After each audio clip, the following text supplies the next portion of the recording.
This is the Good Government Show.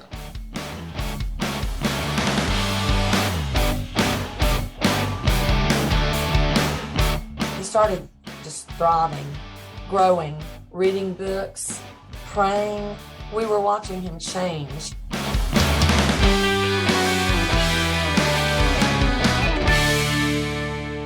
This is one very proud grandmother describing her teenage grandson when he attended Hope Academy. Hello, everyone. I'm Carol DeOria, and in this edition of the podcast of The Good Government Show, we take an up-close and very personal look at Hope Academy, which is in Smith County in Tyler, Texas. And I'm Dave Martin. Welcome to The Good Government Show, a podcast dedicated to the good projects that local governments, and on this episode, this county government, can dream up to carry out and help make people's lives better. So, I want you to tell me, Carol, about Hope Academy.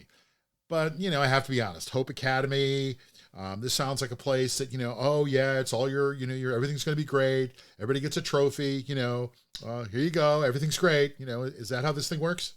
You are such a cynic. What am I going to do with you? Maybe a little. Hope Academy is an alternative program for teenage boys who need to just reset their lives. These are kids who have been convicted of a crime, frequently a felony, and traditionally they would have gone right to jail. But Hope Academy gives them another chance, and David, they actually do it with great success. All right, okay. I have an open mind. I'm ready to listen. Tell me more about Hope Academy. Oh, I couldn't have said this better. But Hope Academy is in Tyler, Texas. That's Smith County, and it's the eastern part of the state. It's about 4 hours from Austin, the state capital. They knew they had to do things differently. Putting young teenagers in jail, well, that certainly gets them off the street, but it doesn't help them get better. They don't reform in jail. This program has only 12 boys in it. So listen to Ross Worley. He is the director of Smith County Juvenile Services. We're talking 10 years ago, but it just took a while to bring to fruition. Our state is doing everything they can to take kids out of this, what we would call the juvenile prison. It's state facilities. So when a kid here reaches all the resources we can provide for them and they've committed felony offenses, then our judge can commit those kids to what we call juvenile prison, or the Texas Juvenile Justice Department. So then the state takes custody and they go to a facility there. But in the last 10 years, they've been pushing kids back toward the counties, and our resources have just been limited to where we could put kids in residential settings, and the costs have been prohibitive. I mean, we just get so much money to do that. So we just started brainstorming ways that we had a good sized facility with a lot of extra space. Vocational became one of the demographics that we looked at. And when we started studying it, there were 3 that popped up, and it was auto mechanics, welding or metal fabrication, and building trades. We coupled all of that with a whole lot of life skills and mental health treatment and drug treatment, and we come up with the Hope Academy. Okay, so can a parent just call up Hope Academy and say, hey, I've got a son who won't listen to me. I want to enroll him. Can I get him in the program? No, and it doesn't work that way. A boy can only get in if he is court ordered to go. A judge has to sign off on this. Remember, it's an alternative to jail. But it kind of sounds like, is this really jail? Well, yes and no. They can't go home for lunch. This is a 24/7 program, and they are there until they finish, and that could take as much as 9 months. A boy really has to meet certain criteria to be in this program and to stay there. Now, Tim Foss is the juvenile probation officer, and he knows all the nuts and bolts. Basically, it all starts with a probation officer from, whether from Smith County or any other counties in our region.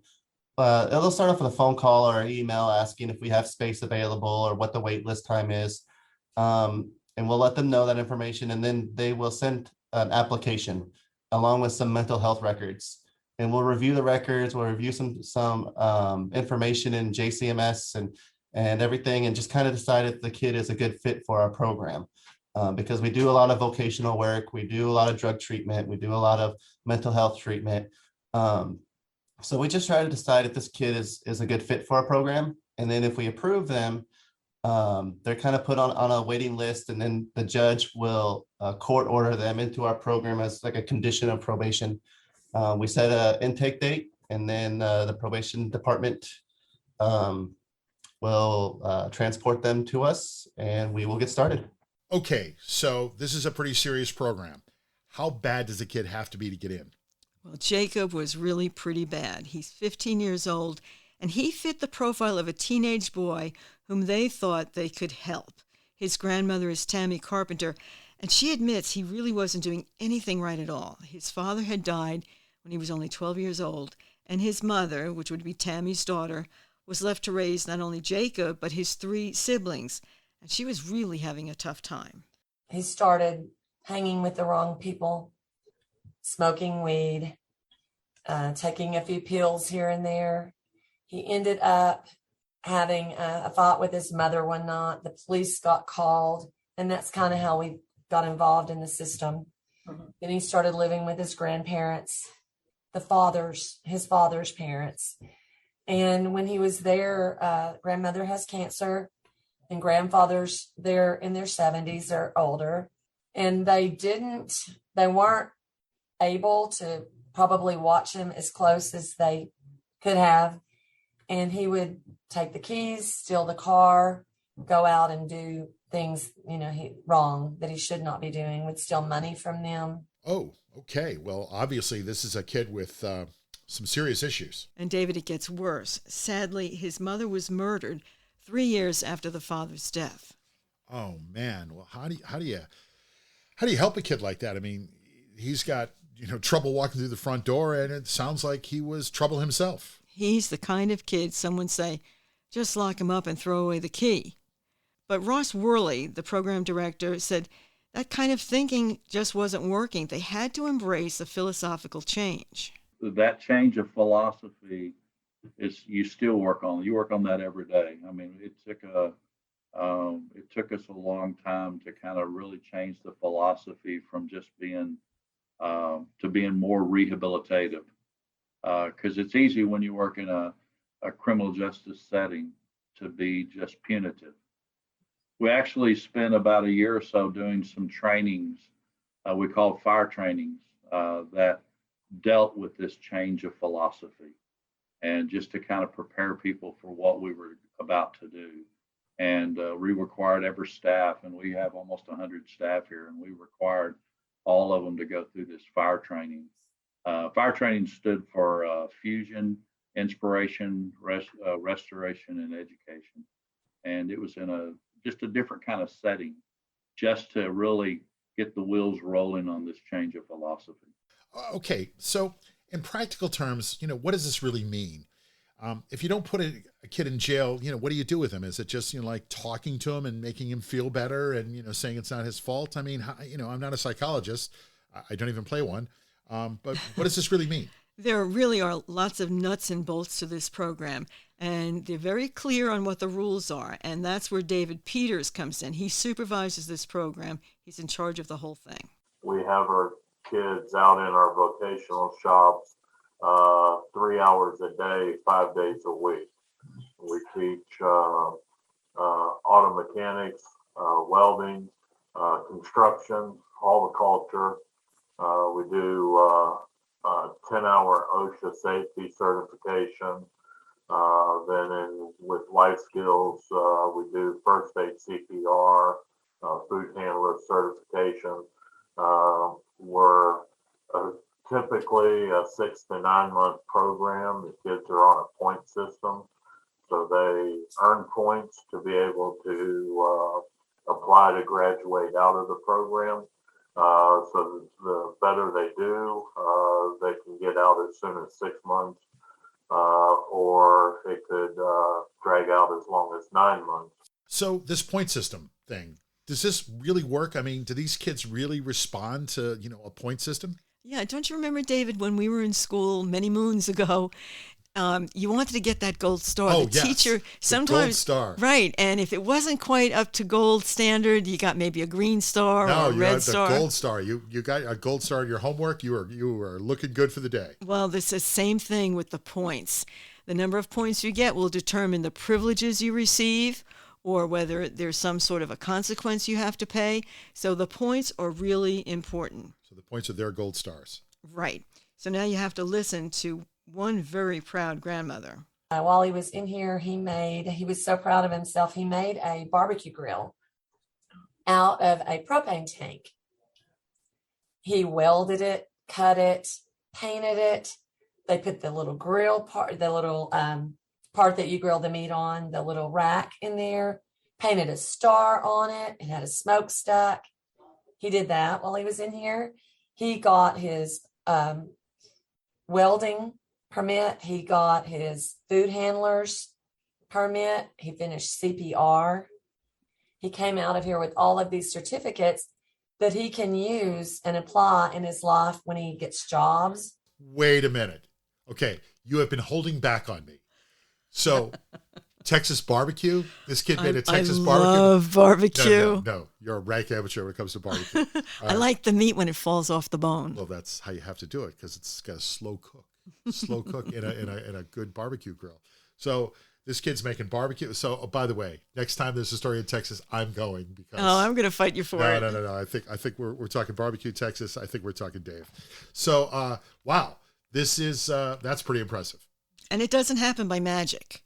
You don't snap your fingers and kids get better. Jacob really worked hard at this, and Tim Foss, the probation officer, really explains how he did it. Well, the message is pretty much do the right thing, even when nobody's looking. When the kids first start out the program, they don't want to be there. Of course, many of them understand that they did something to wind up there, but they don't really want to be there. So the first month or so, we kind of call it phase one. It's an adjustment period to try to get them on board, get them ready to change. And we hit them hard. We start right off the bat. When you get in trouble, there's consequences. Okay. And the consequences can be pretty tough. So we're pretty hard on them for that first month to get them on board. So the message is do the right thing, follow the rules. And a lot of kids, they just try to do the bare minimum just to get out. And that doesn't really work with us. So we kind of teach them, if you just do the right thing, you do what you're supposed to do, take care of your business, the points just come automatically. Okay. You won't even be worried about points because you're earning them. It's when kids are constantly worried about their points. And if I do this, how many points do I lose? And is when there's some issues. Okay. So we just make sure to hold them accountable for their actions. And it takes about a month for them to get on board. And then after that, they typically start to take things very seriously and they want to change and they have goals. That's important. Having goals is extremely important, not just goals.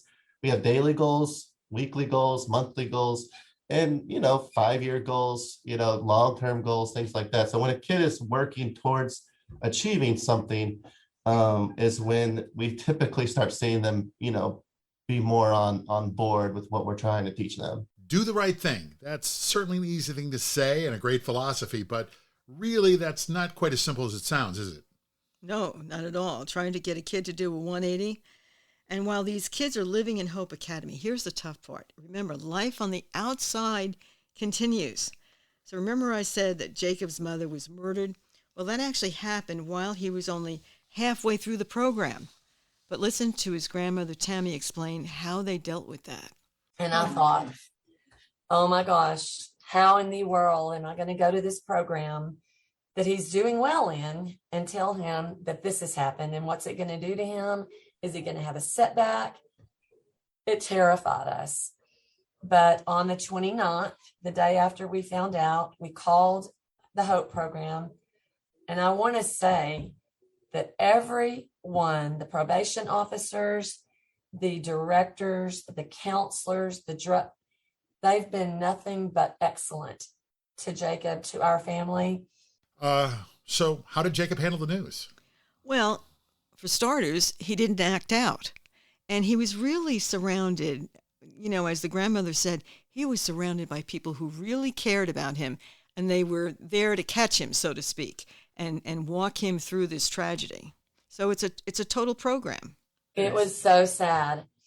But there is a life coach here and his probation officer, and that he respected so much the whole time he was in here. And they were more than just I mean, they were friends to him. They cared deeply about him. They made him feel like he was a person, not just a number, not just a kid that got in trouble. You know, they helped him realize, I'm smart.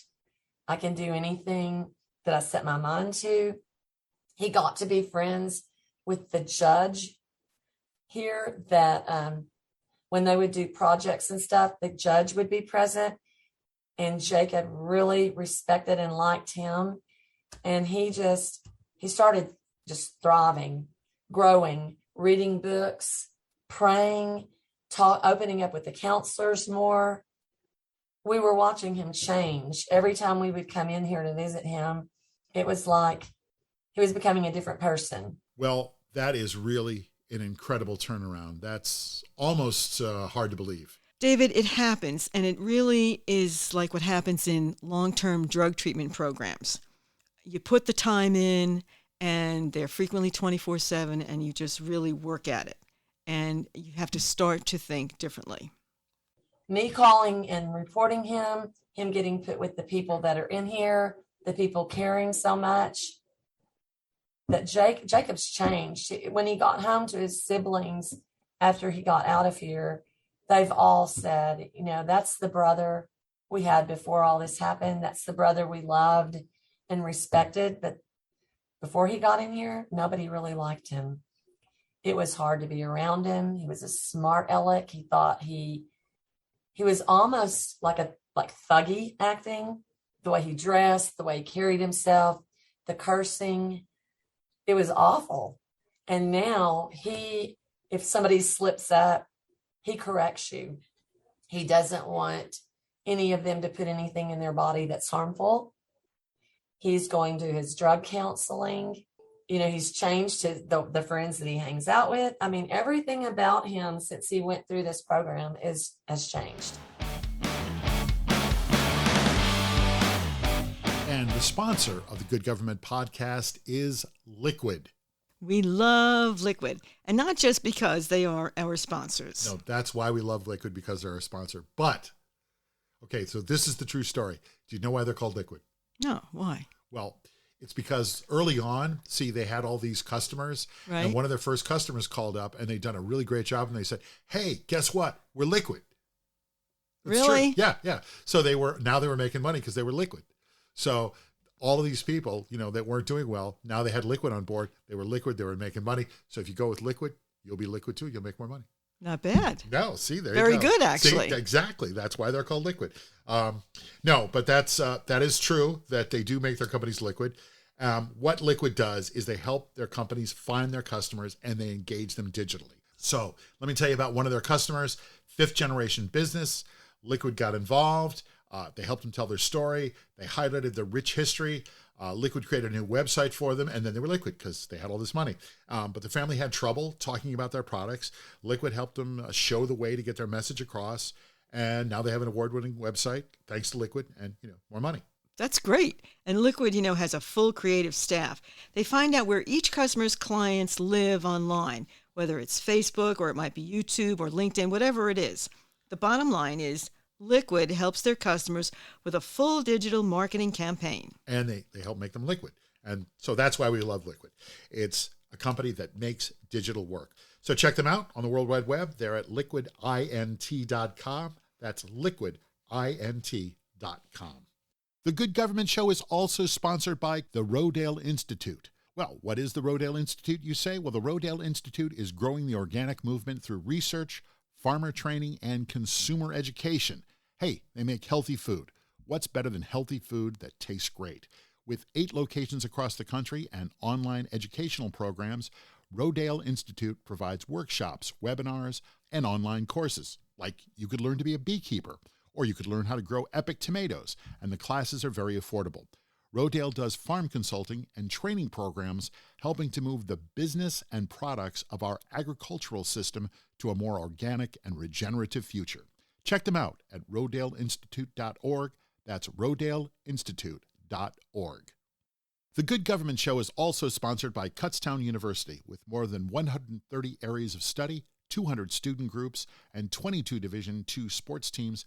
Kutztown University is the perfect place to find your passion, right in the Lehigh Valley of Pennsylvania.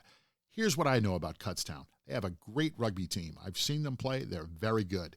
And they have a sports management program, which is among some of the many business programs they have. The school started as a teacher's college, and they still have an excellent educational program. Arts programs and a German history program are just some of the many ways that Kutztown University stands out. At Kutztown, you can truly major in discovering yourself. That's Kutztown University. All right, so we have some really great stories here, but what we also have is we've got a full-time facility for 12 boys. They eat there, they sleep there, they work there, they take classes there, they're engaged there. This is a full-time facility. It has to be expensive. This has to cost the county a lot of money. Well, and it does, but not quite as much as you think. In fact, Hope Academy has such a good reputation with this program that other counties send their kids to the academy. Here's the director, Ross Worley, again. We actually did not expend any more money when we started this staff-wise than what we already had on the books. So it didn't actually cost the taxpayers a dime for us to open this facility. So we just did some reassignments and stuff of existing staff positions that send kids here. It's costing them upwards of $150 a day to send kids here. And that doesn't pay our expenses. It offsets our expenses. So it's quite an expensive endeavor. So the fact that we didn't cost any more to start this up, and we're able to bring revenue in at $150 a day, definitely is, it's a win-win for us. This is in program already, so that makes it cost effective. They've got their Gold Star points. That seems to be working, and you can make your own barbecue grill in this program and learn to be a welder. It sounds like it's working well, but is it working? And is Jacob staying out of trouble? And are these kids pretty much staying out of trouble? Well, you know what? In the case of Jacob, his grandmother says that he has a plan. Now, he's out of the program, and he's carrying on his life day to day. Listen to that. He started back to school August 16th at Legacy High School in Tyler. He is in ninth grade, so he's a freshman. He has a full load. He has to be there like at 8:30, and he gets out at 4, and he goes immediately to his job at Sola Bread here in Tyler. It's a restaurant, pizza and pastries and all kinds of food like that, sandwiches. And they hired him, and he works as much as he can for a 15-year-old. He goes after school at 4:30 and usually gets off at 7:45. Then on the weekend, he works till 9, and the restaurant's closed on Sundays, which I love. He goes to church now. How about that? That is impressive. A teenager, he goes to school full time, probably a little bit older than the other kids, but he's still in school. That's great. And he's going to church, and he's holding down a job. That's pretty good. And you know what? The recidivism rate is only about 10%. Only 10% of the kids regress and commit another crime. And the probation officer can check up on them. Tim Foss said, sometimes if a parent or maybe a grandparent calls and said, hey, this kid is going off the rails, he meets with the kid, he spends time with the teenager, and he says frequently that's all it takes to get a kid going again. Carol, this sounds a little similar to a story we did much earlier, the 3 R's, the program in Reading, Pennsylvania. Yes, Remember that story? I do remember that, sure. Yeah. So in that program, they took inmates who were in jail, they took them out and they put them into a construction training program that, among other things, had them building houses for Habitat for Humanity. The challenge was getting people out of a criminal mindset in the 3 R's. Their hardest job was retraining those people to think differently, like getting them to work on time, bringing your lunch to work, stuff like that. Right, and they also had to learn, as we all have had to learn, that you have to pay a consequence when you don't follow through and do the right thing. That's those points and those gold stars. Exactly. Yes. And here at Hope Academy, they risk losing points or staying longer in the program. Some can get out in as little as 6 months. Some have to stay more like 9 months. So they really want those gold star points, don't they? Absolutely, the gold stars work. And as with many programs, you have to surround yourself, once you get out and start living your life, you have to surround yourself with different people. You can't go back to the old gang. And all the people in Reading and the folks at Tyler, they also have to want to change. That's a very good point, yes. But the other takeaway here for me, the other takeaway from all this is that here we have two different counties, two different governments coming up with different but equally good solutions to the same problem. That's getting people out of jail and back into the community. And that's good government in action. Absolutely. And that is the story of Hope Academy. Yet another example of a government that steps in to fix a problem, and they really get it right. I'm Carol Dioria. And I'm David Martin. Thanks for listening to this episode of the Good Government Podcast. We'll see you next time on the Good Government Show.